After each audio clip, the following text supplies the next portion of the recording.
The film opens with jarring statistics. About 1.4 million violent crimes occur annually in America, equaling one happening every 26.3 seconds. 3 crimes have already unfolded since you've watched this recap. Now, let us plunge into one of the most harrowing stories. We are introduced to Maya and Ryan, who are desperate for a well-warranted break from an unending work week. Lighthearted and cheerful, the two embark on what promises to be a delightful vacation, blissfully unaware of the nightmare looming ahead. On the road to Portland, through air echoes of laughter and teasing moments of ease, they go through a dark road they chose unwittingly. On a whim, they use their reference map on their phone to take a road with less travel, not realizing they're driving into danger. Maya, playful and seductive, reminds Ryan that the day marks their 5th anniversary, a milestone she believes marks the happiest years of their lives. They lean towards each other for a kiss, but suddenly, the blaring horn of a car blows them back into the present. They avoid a near collision. Shaking, Ryan regains his composure and ensues on the road. In one cruel twist of fate, Maya's phone loses its signal, leaving them lost without any direction in the middle of nowhere. Ryan tries to lighten the mood a little by adding some humor, saying they might lose their life to starvation if they don't find their way out of the forest. Just as desperation is about to step in, Maya finally catches sight of an oncoming road sign, indicating a small village nearby. With a population of 500, they take the detour and hit the road towards the village, looking for further directions, until they come across a small countryside restaurant.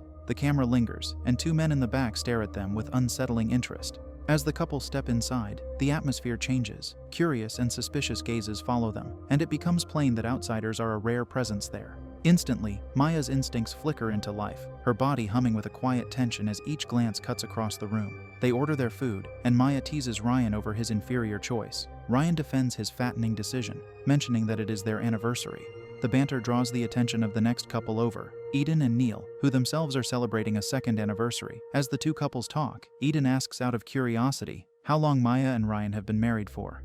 The bombshell drops when Maya reveals that they have been dating for 5 years. The whole room is in shock. One of the waitresses cannot help but scold Ryan for not proposing after all this time. Ryan, uncomfortable but eager to diffuse the tension, jokes that he's simply waiting for his turkey, but the humor falls flat, even with Maya. After the bill is paid, Ryan asks for directions to the highway. Meanwhile, Maya is attracted to a flyer tacked on the wall advertising a missing person, with a reward of $10,000. The grim image runs a shiver down her spine. One of the waitresses casually mentions that the missing man had passed through the village and the very same restaurant before vanishing without a trace. Although Maya is unnerved, they both brush off any real concern and depart. Yet, as they leave the restaurant, the ominous energy hangs in the air. Waitresses give each other subtle, knowing glances, as if sensing something terrible is about to unfold. When Ryan turns the key, the engine refuses to comply. First, frustration mounts with every repeated attempt to simply turn it over, but nothing works. Suddenly, without warning, a gruff-looking figure pops up beside the window and startles them both. He introduces himself as Rudy and offers them a seat in his garage nearby. After tinkering with their vehicle for a while, Rudy delivers the bad news. The alternator is shot, and they will have to get a replacement. Ryan wonders when it will be ready. He's informed that the part won't be available the following day. Rudy reassures them that his assistant will pick up the part first thing in the morning, and he'll be able to fix the car in the afternoon. Maya asks about accommodations in the vicinity, worried about where they will stay for the night. Rudy informs them that the local motel is closed while undergoing repairs, but states that there is an Airbnb available. But the waitress quickly chimes in, mentioning that the owner usually rents out the house during the hunting season, which happens to be now. Frustration starts to get the better of Ryan's thoughts. He believes that they're being set up. He remembers the watchful eyes in the restaurant and how suspiciously convenient it is that the same mechanic who watched them go inside is now, accidentally, their rescuer. Maya tries to stroke his nerves by suggesting that the locals are only being helpful. However, Ryan cannot help but feel beneath the facade something much more sinister. He accuses Rudy of tampering with their car, to which Maya remonstrates, reminding him of the near accident that happened earlier. She urges him to behave himself, and instead thank Rudy politely for the help he had availed. Shelley, the waitress, notices the growing tension and suggests accompanying her to the Airbnb cabin, which happens to be in her direction. As they prepare to leave, 2 boys approach them, handing out church flyers. With their young, unsettling eyes, they stare silently at Maya and Ryan. "The Lord shall free you," it reads ominously, "if you are sinners." Soon, the boys vanish without a word, leaving behind a heavy, eerie stillness. The ensuing scene depicts Shelley driving them deeper into the woods, farther away from people, to a more secluded cabin and helping them with the luggage before bidding them farewell. After her departure, Ryan and Maya find the key hidden under a flower pot, and no sooner have they stepped across the threshold than Maya starts marveling at the cabin's charm. However, Ryan is worried. His instincts warn him that something is amiss. Later that night, the couple is getting dinner ready, but due to their unfortunate luck, the refrigerator isn't working. Maya notices an in case of emergency phone number tacked to a board and takes her telephone outside to call the owner for assistance. Unbeknownst to her, somebody out in the dark is watching her every move. She remains ignorant of the creepy presence, and after ending the call, she goes back inside.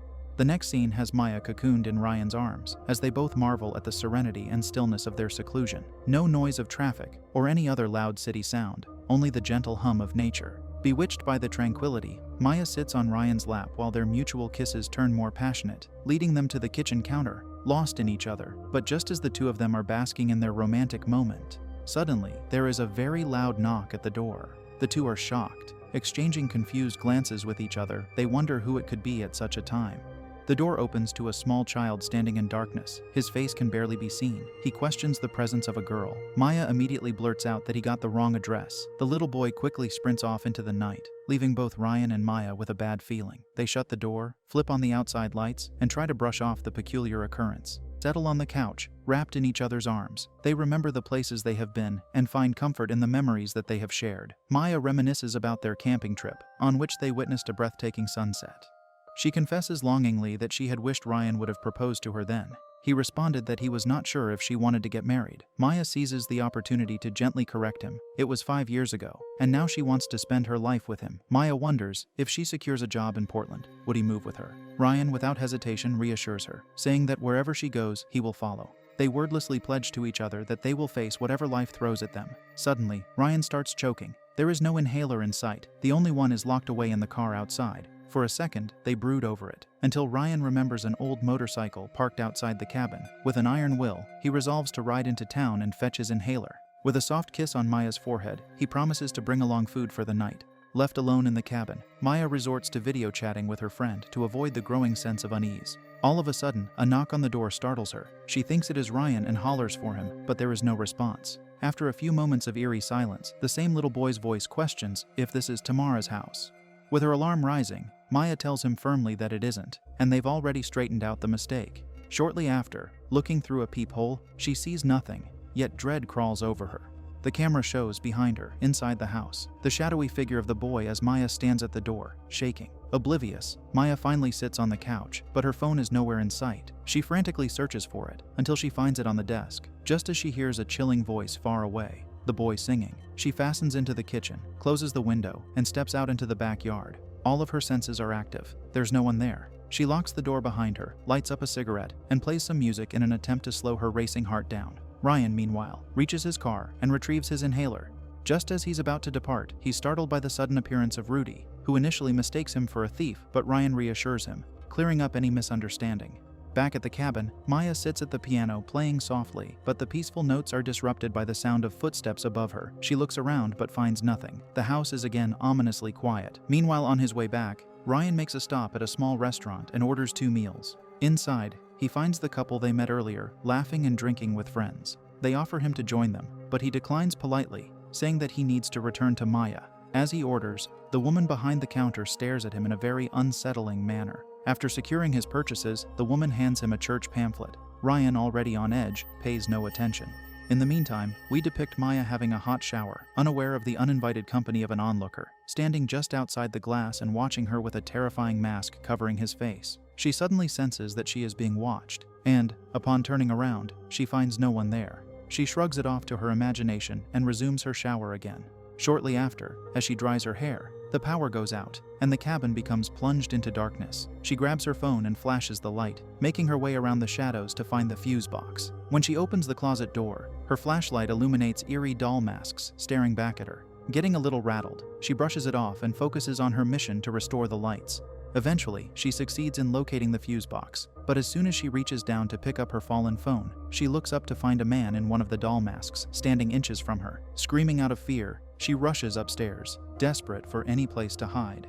Panicked, Maya runs into a dark room and locks the door. Her breathing is quick and shallow, and her heart beats rapidly in her chest. Her pale face streams with tears, catching the dim light. With a creak, the door opens, and fear takes over. She braces herself for the worst until a figure pops out. Ryan. Relief washes over her like a tide, and she crumples, sobbing uncontrollably. Her voice chokes as she insists there are intruders in the house. Ryan is solid and reassuring, and pulls her into his arms. His voice is even and steady as he tries to soothe her trembling body. With the power back, thanks to the fuse box, Maya hurriedly describes the masked man she saw to Ryan, his face a ghostly reflection of the one attached to the wall. Words tumble out of her mouth in broken fragments, laced with fear in every syllable. Ryan emits a small chuckle of doubt, and informs her that she must have hallucinated it from smoking earlier. Maya admits to it, but her eyes, wide with panic, insist it was real, convinced or otherwise. Ryan's smile still holds a trace of doubt. Suddenly, an ear-splitting knock comes. The echoing sound is like a warning bell. They open the door to find the same little girl standing, a shadowy figure against the fading light, her form barely distinguishable. An exasperated Ryan twists his features and runs after her. She seems to vanish into the night as the cold silence remains. He goes back to Maya, telling her that he has scared her off, and they are now safe. They try to rid themselves of the uncomfortable feeling, and finally sit down to eat, hoping the fear will drown in the comfort of a shared meal. Little do they know that the unfolding events will be worse ahead. Laughter rises as Ryan clumsily spills ketchup, droplets staining the wooden table. However, their merriment is cut short. Their heads rise and lock onto a grotesque deceased bird pinned to the roof, its body hanging off of it, like a grim warning. Maya screams, her voice raw with fear. She insists, out of breath, that there's someone inside the house. Ryan doesn't waste time. He slides the windows shut and instructs Maya to lock the cabin door. Her hand reaches for the lock when the door splinters with a violent crash, and an axe cuts through the wood, just inches from her face. The hits grow stronger. Frantic, Maya and Ryan scamper to the nearest room, push a small table against the door, and huddle tightly together on the cold floor, their hearts pounding as one. They clutch at each other with frightened and trembling faces. Their hands tremble, and tension thick as they listen for the next move. Outside, the calculatedly slow steps of three masked figures creep through the house, a symphony of horror in the stillness. One of the figures, menacingly tall, approaches the room, an axe in hand. He pounds against the door until it starts to splinter, but all of a sudden, with a chilling turn, he retreats without crossing the threshold. His eyes linger before he disappears into the dark. It doesn't take much to convince Ryan. He clasps Maya's hand as they make a run for the outside, only to face a sight that snuffs out their hope. The motorcycle is in flames. Trapped, they move back into the house, this time into the bathroom. The walls close in as they crouch and wait, breathing shallowly, eyes jerking at every shadow. The tension is palpable, each sound magnified, with soft, eerie music far in the distance. The masked figures are intimidating silhouettes of the night, prowling silently and threateningly. Until Maya makes a discovery. The raised foundation of the house has a space below it, a gravel pit. With Ryan handing her a knife, with his trembling hands, she begins to cut through it, creating an opening to climb out. The minute they huddle into the blackness beneath the cabin, crunching with gravel over their weight, time starts to stand still. In the oppressive silence, Maya's hand brushes a sharp shard of metal that slices into her skin deep. She bites back her cry. Tears well up as she struggles to contain her pain. Ryan pulls her close and holds her tight. His warmth offers fleeting comfort against the cold dread closing in around them. He carefully pries the metal from her hand, wrapping the wound in a makeshift piece of cloth. But her silent tears betray the searing pain. Above them, footsteps of the menace echo through the cabin, a terrifying reminder that danger lurks just overhead. Despite the pulsating pain in her hand, Maya and Ryan push through, crawling into the darkness. On the other side, their hope is once again squashed. While running, Ryan trips and drops his inhaler, a lifeline in their desperate escape. Breathless, they stumble into a smaller cabin where there lurk unseen threats at shadowy corners, faces lingering in the dark, watching their every step. Inside, they find a pickaxe. Its cold, sharp edge is their only means of defense. The scary sounds grow louder as the menace gets closer outdoors. Muffled, shallow breaths and quivering bodies huddled together in the dark are all that can be seen of Ryan and Maya. Even with fear running through them, they know that they need to run from the village, far away from the nightmare pursuing them. Maya buries her face against Ryan's shoulder, and they let out uninhibited cries over their lousy luck. Ryan hands her the pickaxe, and, in hushed tones, asks her to keep an eye on the window while he looks for a rifle. The weight bears heavier with every passing second, laced with fear. She peers into the inky darkness beyond the foggy window created by her breath. Nothing stirred. Inside, Ryan searches the dark cabin for the rifle, skittering hands all over, racing through every action with frenetic composure. Suddenly, a faint noise filters through the quiet, and Maya's blood runs cold. She comes right to the window, curiosity mixed with dread. A masked man suddenly breaks the glass. His hands reach through shards and close tightly around Maya's throat. He tries to drag her out, but Ryan bursts into the room, and a shot rings out. The masked attacker falls and runs away. The second assassin in a grotesque doll mask cringes from the shot and melts into night. Ryan leaps to Maya and wraps his desperate arms around her quivering body. Hearts pounding in unison, they cling together, aware of the urgency that compels them to go forward. Tightening his grip on the rifle, Ryan slowly reaches the door. Carefully, they see a dark figure on the porch all of a sudden. Ryan presses his fear back and tells Maya to go behind him. Coiled tension is etched in each muscle. He raises the rifle, steadies his breathing, and with a sudden sharp crack, the figure falls lifeless onto the wood. A wave of horror washes over Maya as she approaches the fallen figure. The mask was never there. The mask was gone. The cabin owner lies inert, his eyes glazed and fixed upward. Maya's tears cascade down her face, and her sobs perforate the silence of the night. Ryan is dazed in shock and guilt as he realizes he has assassinated an innocent man. Still, desperation drives them onward. They find the keys belonging to the owner of the cabin and make a rush for the car in tense air. Inside, Maya clings to the phone, shaking, and dials for help. Her voice quivers as she begs for rescue. Ryan fights with the car's engine. It coughs and sputters before finally roaring to life, where a glimmer of hope flickers. An axe shatters through the window, shards of glass flying in. Maya screams, shattering the night as Ryan gets the car in motion. But freedom eludes them. Another car emerges from the night and sends them into a bone-jarring crash. Metal screeches and buckles as they smash into a tree, spinning the world out of control. Maya pulls herself from the wreckage, beaten and breathless, her heart pounding in fear. Ryan's leg is pinned beneath the crumpled steel. His voice rises above the panic as he urges Maya to run. For one moment, she hesitates and their eyes lock. Looking no further, she's gone into the dark clutches of the forest. Adrenaline courses through Ryan's veins as he struggles to free himself from the wreckage. Mere seconds later, the axe comes down with a crushing blow against the windscreen, shattering the glass. Ryan fires through the broken windscreen at the masked figure, who soon dissolves into the night. Free at last, Ryan starts a frantic search for Maya. The trees close over Maya's soul as she has a dense canopy above her. The branches rip at her clothing. Behind her, the relentless assassin follows, the darkness masking their every movement. Maya runs out of breath until she falls beneath the shelter of an ancient oak. She reaches for the phone with shaking hands and calls for help. Her words are a desperate plea, muffled by the pounding of her heartbeat.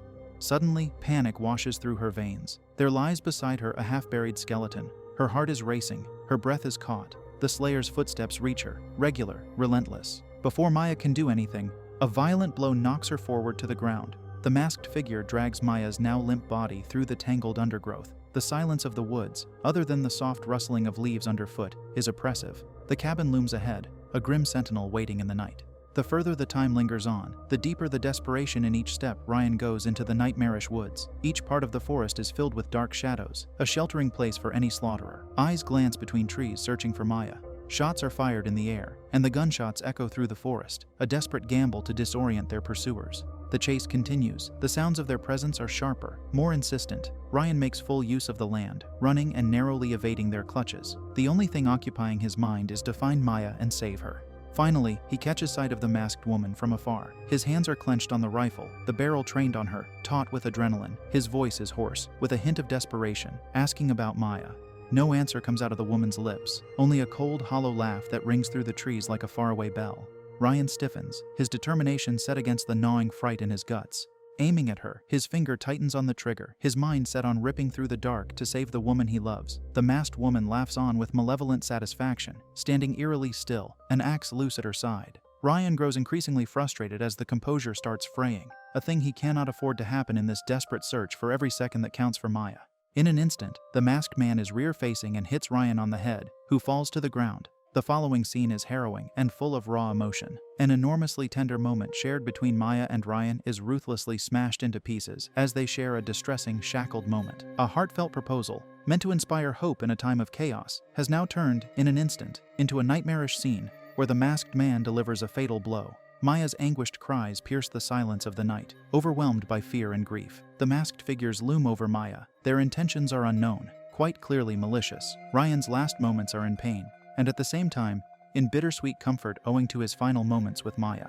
The chair of Ryan collapses, and he succumbs to his wounds in the beaming sound of Maya's despairing screams and chilling laughs of the masked assassins. The scene, in high contrast with the couple's brief, poignant connection, underlines the violence to follow, the malice. Left alone, Maya stays adrift in the dread-filled scene. The silent, puzzling masked assassins turn to dark sentinels. Their mysteriously hidden purpose hangs in the air and renders Maya helpless against the horrors that may befall her. The atmosphere gets thick. the threat of their next move is as big as the stretched shadow upon her fate. It is during one of those jolting twists that the masked leader, whose intentions up until this time are shrouded in mystery, makes a choice that adds an element of misery and suffering. The decision to spare Maya is bathed in irony, upscaling the cruelty of her journey. What is an act of mercy is, in reality, a new form of agony and tormenting of her mind that shocks her to the brink of despair. Her body contorts with the heaving of grief and fear as she falls to the ground, unconscious but testifying to the horror done to her. The police just arrive in the area, and the assassins turn into ghosts. The getaway hangs in the air, a threat that does not get dispelled for a long time, even after they are gone. Now, the scene shifts to the hospital, where we find Maya, nestled on the bed, but her ordeal is nowhere near over. The dread she had to endure in the remote cabin now return as nightmares and hallucinations, tormenting her at every instant. Unlike Ryan, she lives on, exhibiting an eyewitness to a very unspeakable atrocity. The burden of survival weighs upon her. In itself, the burden of memory is a cruel form of punishment. The story ends in eerie silence with the continuing pain of Maya, like a specter, hanging upon her. The masked menace still at large cast a looming threat over her future, like a long, dark shadow. This is an open ending, sending a chill down the spine with what is still to be revealed, a future in uncertainty, where horror waits to be uncovered. With that, the story ends, but not before giving one final warning. Journeys into the unknown come with their risks. Preparation is one's armor. Travel safe, lest you be the story whispered amongst the shadows.